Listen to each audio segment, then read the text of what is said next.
And although you may see this oak table here in New York, it is very expansive today. We wanted to link everyone.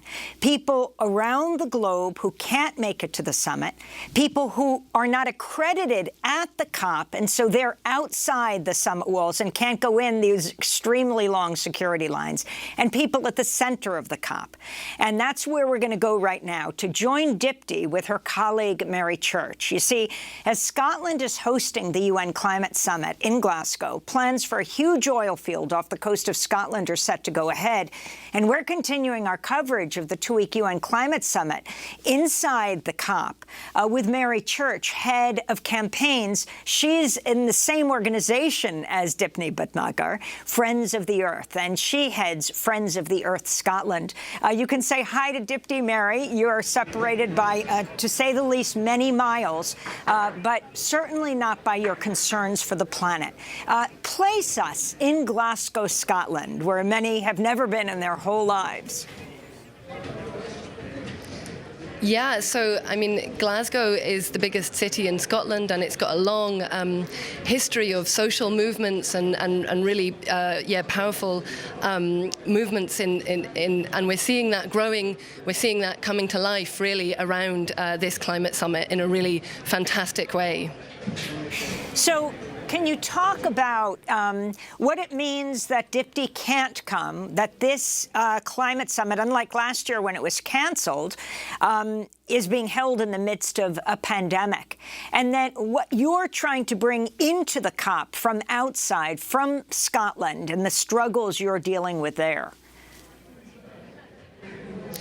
Yeah, so the UK government was talking up this COP as being the most inclusive COP ever, despite, going ahead with it while the COVID-19 pandemic rages around the world.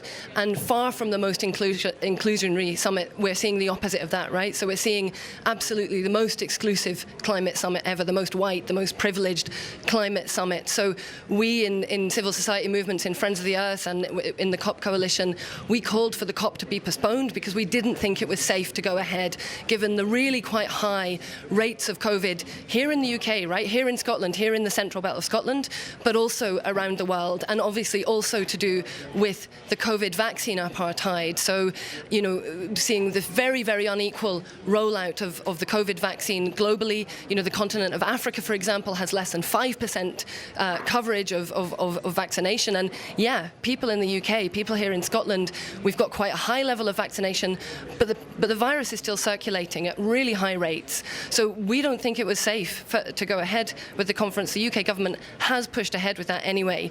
Their preparations for the COP, the logistics for the COP, I mean, I think Dipti and Assad have touched on this. The preparations have been last minute. They've been chaotic and shambolic. They've been ever-changing. It's almost as if, as Dipti says, they didn't really want the peoples of the Global South to be able to make it, to be able to have their voices heard. So part of what we've been doing in Scottish civil society and UK civil society, we've been organising as part of this broad, diverse movement of movements that's coming together under the COP26 coalition. We've been organising over the 2 last years, actually, because the COP was announced 2 whole years ago, right? So we've had a good run up to this, to get together, to get to know each other, to do learning within our movements.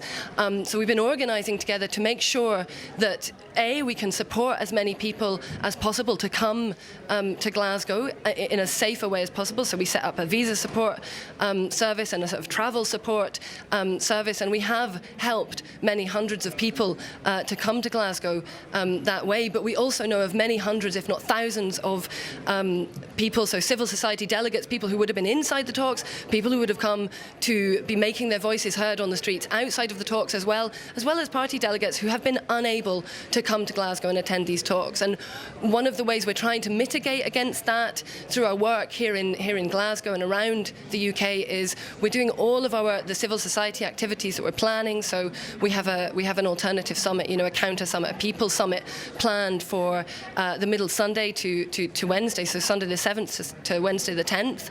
that summit will be run in a hybrid way, right? So that people who haven't been able to travel to Glasgow from the Global South can still get their voices heard through that summit, yeah? So we'll be doing everything that we can in this dual sort of in-person and a hybrid way. So on Sunday, climate justice activists interrupted COP26 President Alok Sharma at the closing ceremony of the Youth Summit. This is what he said and what happened. And on every occasion, Alok Sharma, you are a hypocrite. What do we want? What do we want? No! What do we want? Climate justice! What do we want? No! What do we want? Climate justice! Do we want it? No! Alok Sharma and the UK government are hypocrites. They are opening the new Cambo oil field. They subsidise billions into fossil fuels, yet won't look after the workers who need a just transition. Where is the support for countries in crisis as a result from our colonial history? The interruption of Alok Sharma, the COP president, while he was speaking, and they're saying Alok Sharma and the UK government are hypocrites. They're opening the new Cambo oil field. They subsidize billions into fossil fuels, yet won't look after the workers that need a just transition. Mary Church, can you explain what exactly they're talking about? Yeah, so the Cambo oil field it's a big new find off the west coast of Shetland. So it's an oil field that would be planned to be running until 2050, right? We know that fossil fuels need to be phased out long before 2050, but this proposal is to keep on drilling oil until 2050. Over the lifespan of the development, it would be 800 million barrels of oil. Now, that's the equivalent of 10 years of Scotland's annual emissions, yeah? And this is a proposal by Shell and Siccar Point Energy, and it's seeing an awful lot of opposition. So, yeah, there's a really strong movement growing to stop Cambo. This is a UK government decision, so the oil field is based off the coast of Scotland. It's a UK government decision. You know, it's had an initial exploration license, and now there's the decision that needs to be made as to whether the project can go forward into development, right, into actual extraction of the oil. So that's the decision that the UK government ministers are sort of poised to make. As we understand it, they're poised to green light that, right? They haven't made the decision before COP, perhaps understandably because of all the criticism, if they were to go ahead with it, that would come with that. And, you know, only yesterday we saw the Scotland Secretary, so that's a UK government post, but we saw the Scotland Secretary, Alistair Jack, saying 100% the Cambo field needs to go ahead, which is, you know, absolute hypocrisy. So UK government claims this mantle of climate leadership, and, you know, even the IEA, the International Energy Agency, has said, you know, they're not exactly the most sort of radical organisation on the planet, but even the IEA, the International Energy Agency, have said, you know, no more fossil fuels, no more investment in fossil fuels if we want to have any chance of limiting warming to that critical 1.5 threshold. So it's almost unthinkable that the presidency, you know, the UK as presidents of this COP that's pitted as, you know, being pitted as the last chance to turn things around and avoid 1.5, is even contemplating greenlighting a project of this scale. And I would like to also say, you know, the Scottish government, you know, it's not a Scottish government decision to give the go-ahead to Cambo, but, you know, and our First Minister here in Scotland, Nicola Sturgeon, you know, she is perhaps a more credible voice on the climate than Boris Johnson, for example. But even Nicola Sturgeon hasn't actually said no to the Cambo oil field, right? We've seen some welcome moves from the Scottish government recently. So last Monday, the First Minister signalled that the Scottish government could no longer support this UK-wide policy of maximising economic recovery of oil and gas, right? That is written into UK law, right? Maximising economic recovery of gas, squeezing every last drop out of the North Sea, right? And finally, the Scottish government have stood up and said, OK, that is incompatible with meeting our climate target. So that is a small but important, really welcome move from the Scottish government. But what we need to see now is Sturgeon going further and supporting a ban on all new fossil fuel infrastructure, all new fossil fuel projects, saying no to Cambo, being, you know, really outright in opposition to Cambo, and moving on. You mentioned just transition earlier, so really moving on from the rhetoric on just transition and actually delivering on a just transition for the workers and the communities whose livelihoods are really dependent dependent on the oil and gas industry, you know, at the UK level, but particularly in Scotland, right? The North Sea oil and gas industry is a hugely important part of the national economy. So how do we make sure that those workers and communities, you know, that their experiences, their skills, their knowledge is at the centre of how we move away from fossil fuels to a renewable energy economy, and also that they're protected, right? Their livelihoods are protected as we do that transition. Because, you know, we've seen energy transitions in this country before, right?